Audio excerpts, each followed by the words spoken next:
দেখুন মাছ চচ্চড়িটা কেমন হয়েছে, যেমন কালার সুন্দর, খেতেও সুস্বাদু। বিসমিল্লাহির রহমানির রহিম। হ্যালো বন্ধুরা, আসসালামু আলাইকুম। শারমিন কিচেন থেকে আপনাদের সবাইকে স্বাগত। আমি এখন আপনাদের মাঝে শেয়ার করব চেলা শুটকি মাছ চচ্চড়ি রেসিপি।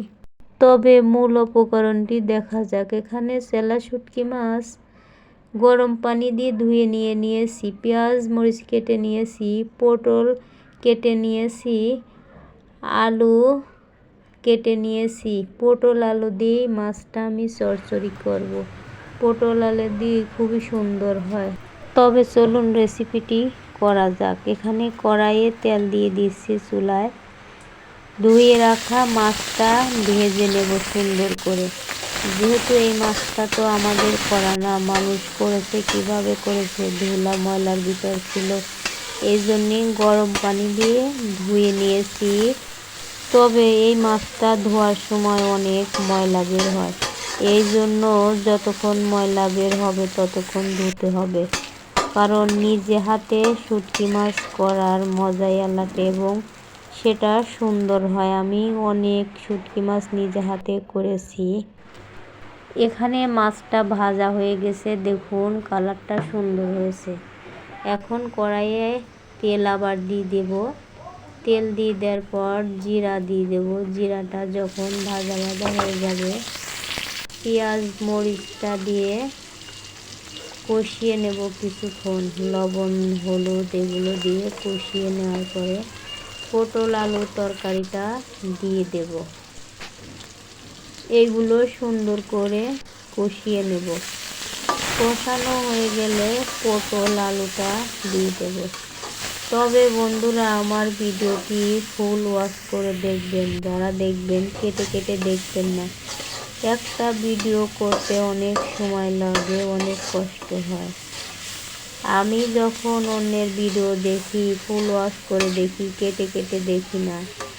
আর যদি না দেখি দেখবই না। সেই জন্য বলছি, যারা যারা সাবস্ক্রাইব করছেন, পাশে আছেন আপুরা ভাই বোনেরা, আমার ভিডিওটা ফুল ওয়াচ করবেন, লাইক করবেন, শেয়ার করে দেবেন। এভাবে করে পেঁয়াজ মরিচটা আওজানে হয়ে গেছে।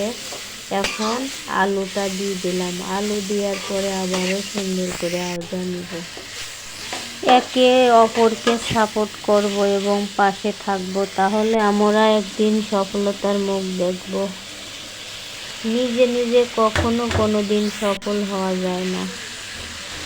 তবে এখানে আলুটা আওজানো হয়ে গেছে, পটলটা দিয়ে দিলাম। পটলটা দেওয়ার পর সুন্দর করে আওজা নিব, ঢাকনা দিয়ে ঢেকে দেব। এখন কিছুক্ষণ নাড়াচাড়ার পরে ঢাকনা দিয়ে ঢেকে দেব, যাতে তরকারিটা সুন্দরভাবে আওজানে হয়।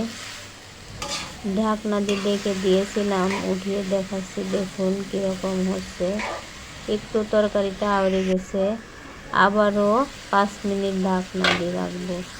ঢাকনা দিয়ে রাখার পর আবারও নাড়াচাড়া করে মাছটা দিয়ে পানি দিয়ে তরকারিটা সুন্দর করে ঢাকনা দিয়ে ঢেকে জাল করব। দেখুন আওজানি হয়ে গেছে। মাছটা দিয়ে দিয়েছি।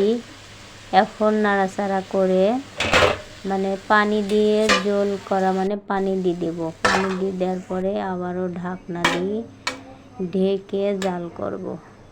পানি দিয়ে দিলাম। পানি দিয়ে দেওয়ার পরে ঢাকনা দিয়ে ঢেকে সুন্দর করে জাল করব। এই চচ্চড়িটা গ্রামের পদ্ধতির চচ্চড়ি। আপনারা যারা শহরের আছেন অবশ্যই অন্যভাবে রান্না করে খান। তবে এই তরকারিটা একবার হলেও বাড়িতে ট্রাই করে খাবেন, অবশ্যই ভালো লাগবে।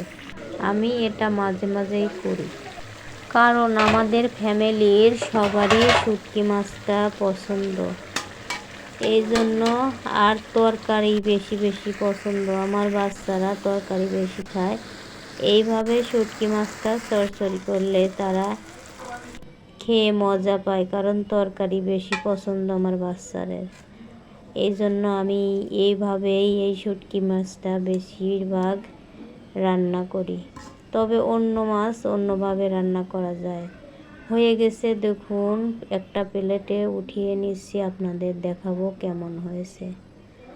তবে আমার ভিডিওটি ভালো লাগলে আপনারা সাবস্ক্রাইব করে পাশে থাকবেন আমার।